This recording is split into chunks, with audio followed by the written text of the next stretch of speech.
Hello everyone, आज हमारा topic है डिप्रेशन। तो डिप्रेशन क्या है? आज के समय में बहुत ज़्यादा लोगों में देखने को मिल रहा है किसी भी प्रॉब्लम की वजह से।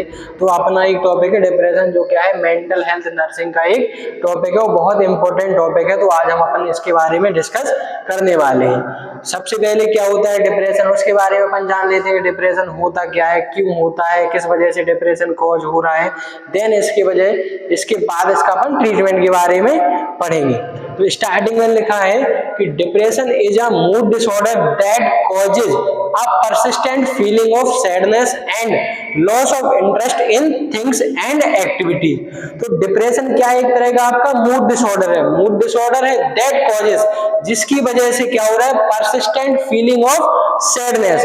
परसिस्टेंट हो रही है आपकी फीलिंग, मतलब आप क्या है डिप्रेशन में चले जा रहे हो, आप बहुत ज्यादा दुखी हो जाते हो। सैडनेस हो रही है तो दुखी हो रहे हो आप, तो बहुत ज्यादा क्या हो रहा है, दुखी हो रहे हो। And loss of interest in things, किसी भी चीज को करने में आपका जो इंटरेस्ट है वो भी क्या हो रहा है, लॉस हो रहा है। साथ में एंड एक्टिविटी, तो मतलब किसी भी कार्य को करने में आपका इंटरेस्ट कम हो रहा है, साथ में कोई भी कार्य को, कोई भी एक्टिविटी को करने के लिए भी आपका इंटरेस्ट काफी कम हो जाता है। It can also cause difficulty with thinking, memory, eating and sleeping. और इसकी वजह से अगर डिप्रेशन किसी को भी कॉज हुआ है तो इसकी वजह से किसी भी पर्सन की जो डिफिकल्टी हो जाएगी उसकी थिंकिंग में, उसकी जो सोचने की क्षमता है उसमें भी डिफिकल्टी का हो जाना, साथ में मेमोरी का भी डिफिकल्टी हो जाना कि किसी को याद नहीं रह रहा है कि वो किससे मिला था, क्या उसने किया है, तो उसको याद नहीं आ रहा है। किसकी वजह से?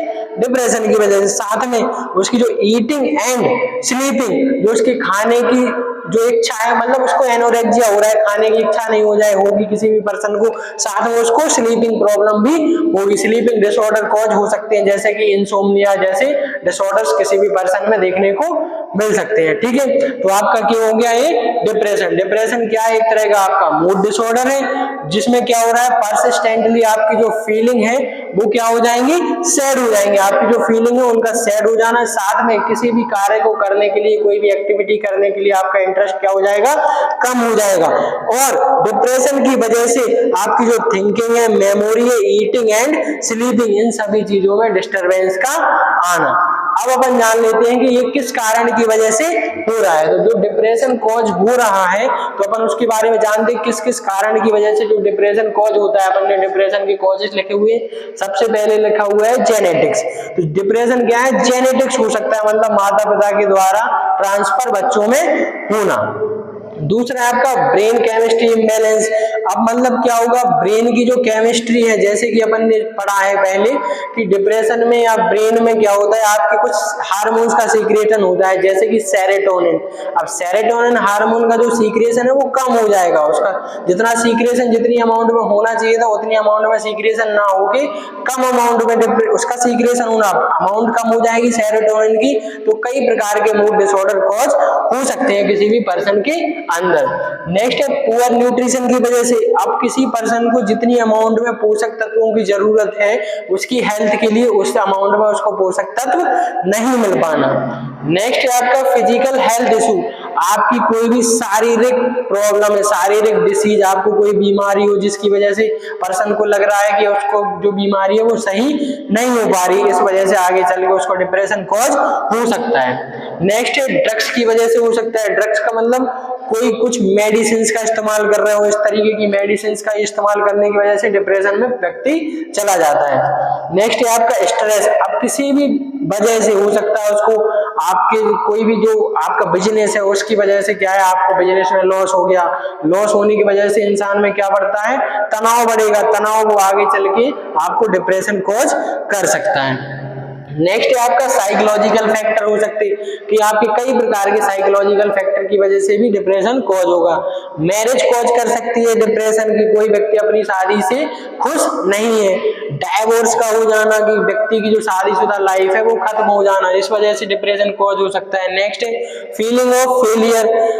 फीलिंग ऑफ फेलियर का मतलब ऐसा, जैसे किसी को ऐसा लगना कि हम किसी चीज को जो कर रहे थे उसमें फेल हो रहे हैं। जैसे कि बच्चे होते हैं, वो उनको एग्जाम में क्या हो जाए, उनको डर लगता है एक तरह से कि कहीं वो फेल ना हो जाए, और आगे चल के डिप्रेशन उनके लिए कॉज हो सकता है। नेक्स्ट है गिल्ट का होना। गिल्ट मतलब पछतावा का होना। अब पछतावा क्या हो रहा है, जैसे आपने कोई कार्य को किया, अब वो बाद में आपको रियलाइज हो रहा है कि आपने उस कार्य को गलत कर दिया है, वो हमें ऐसा नहीं करना चाहिए। तो डिप्रेशन इस वजह से भी कॉज कर रहा है क्योंकि व्यक्ति को पछतावा हो रहा है। नेक्स्ट है एल्कोहलिज्म। अगर कोई व्यक्ति बहुत ज्यादा क्या करता है, एल्कोहल का सेवन कर सकता है, आगे चल के उसको एक तरह से डिप्रेशन कॉज हो सकता है। नेक्स्ट अपन जान लेते हैं कि क्या क्या सिम्टम्स शो होते हैं किसी भी व्यक्ति में डिप्रेशन होने के बाद। अब इससे पहले अपन एक चीज और समझ लेते हैं कि जो डिप्रेशन होता है वो किस किस प्रकार का हो सकता है। इसमें अपन ने लिखा नहीं है, फिर भी मैं आपको समझा देता हूं। जो डिप्रेशन होता है वो 4 प्रकार का हो सकता है। एक तो mild depression, then second one is moderate depression, third one is severe depressive episode, fourth one is severe depressive episode with psychotic disorder.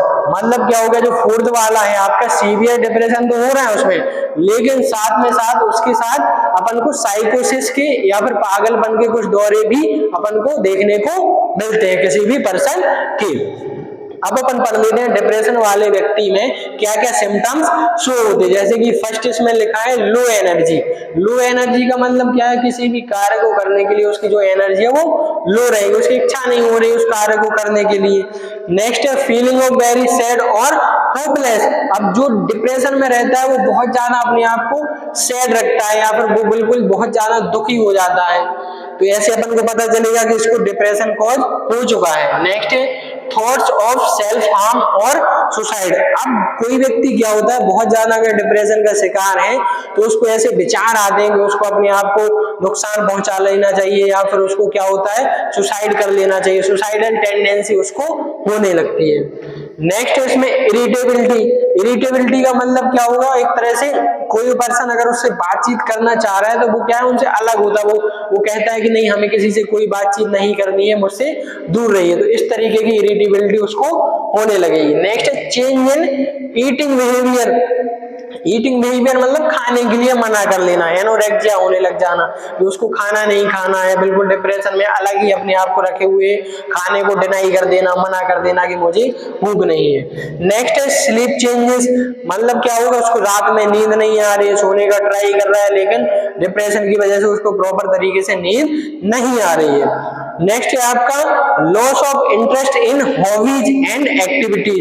तो जो उसकी हॉबीज है, जिस कार्य को करने के लिए उसको क्या है खुशी होती थी, उस कार्य को करने में अब उसका इंटरेस्ट नहीं हो रहा है। क्यों इंटरेस्ट नहीं हो रहा है, क्योंकि डिप्रेशन उसको हुआ है। नेक्स्ट वन इज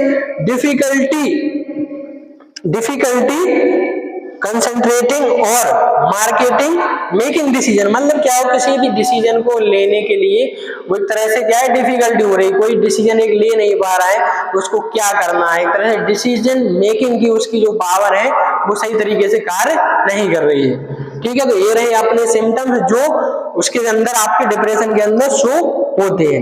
नेक्स्ट अपन देख लेते हैं इसका ट्रीटमेंट की डिप्रेशन अगर किसी को कॉज हुआ है तो अपन इसके लिए उसका क्या ट्रीटमेंट कर सकते हैं। तो सबसे पहले क्या है, अपन फार्माकोलॉजिकल ट्रीटमेंट करेंगे।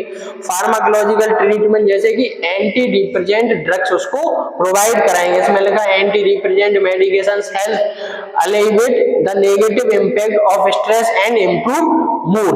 तो क्या करेंगे, एंटी डिप्रेसेंट ड्रग्स पेशेंट को प्रोवाइड कराएंगे, जैसे कि हो गया आपका एक तरह से SSRI selective serotonin reuptake inhibitors उसको पेशेंट को प्रोवाइड कराएंगे। जिससे क्या होगा, तो सेरोटोनिन का लेवल डाउन हुआ था वो सेरोटोनिन का लेवल क्या होगा इंक्रीज होगा, और जो मूड डिसऑर्डर या डिप्रेशन उसको हो रहा था वो उसको ट्रीट किया जा सकता है। नेक्स्ट क्या है, साइकोथेरेपी पेशेंट को प्रोवाइड कराएंगे। साइकोथेरेपी जैसे कि हो गया आपका बिहेवियर थेरेपी पेशेंट को प्रोवाइड कराना, फैमिली थेरेपी पेशेंट को प्रोवाइड कराना, ठीक है, इंडिविजुअल पेशेंट को थेरेपी प्रोवाइड कराना, ग्रुप थेरेपी प्रोवाइड कराना, इन सभी के द्वारा पेशेंट को अपन थेराप्यूटिक ट्रीटमेंट उसको प्रोवाइड कराएंगे। लेकिन अगर फिर भी इन थेरेपी से भी पेशेंट का अगर डिप्रेशन सही नहीं होता है देन अपन उसको इलेक्ट्रोकन्वल्सिव थेरेपी भी प्रोवाइड करा सकते हैं। ठीक है, जिसमें क्या होता है अपन इलेक्ट्रिक करंट पेशेंट को देते हैं, जिसके बाद कुछ इम्पल्सेस ब्रेन में जनरेट होंगी और उसके जो डिप्रेशन कॉज हो रहा था उसको ट्रीट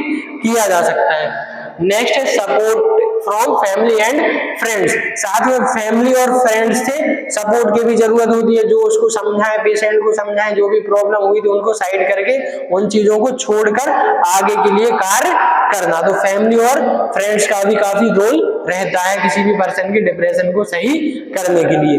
नेक्स्ट है self empowerment, ensuring sufficient rest, proper nutrition and physical activity. Next क्या करना है अपन को, खुद से कुछ चीजों को अप्लाई कराना है, जैसे कि प्रॉपर रेस्ट लेना है पेशेंट को, साथ में प्रॉपर न्यूट्रिशन का जो भी है पोषक तत्व बॉडी के लिए जरूरत है उनको सभी को लेना, साथ में फिजिकली एक्टिविटी भी करना, वॉकिंग करना, लोगों से मिलना, बातचीत करना, ये सारी चीजें अपन को क्या है सेल्फ से करना। देन है set realistic expectations, realistic activity को अपन को क्या करना है या रियलिस्टिक रियलिटी से अपन को विश्वास रखना है या फिर उसी के साथ लोगों के साथ चलना। Reframe your beliefs, set boundaries, make societal connection, make social connection, मतलब लोगों से मिलना जुलना, जितनी ज्यादा बातचीत करोगे उतना क्या है आपका डिप्रेशन कम होगा। ठीक है, तो ये रहा आपका टॉपिक डिप्रेशन। Thank you.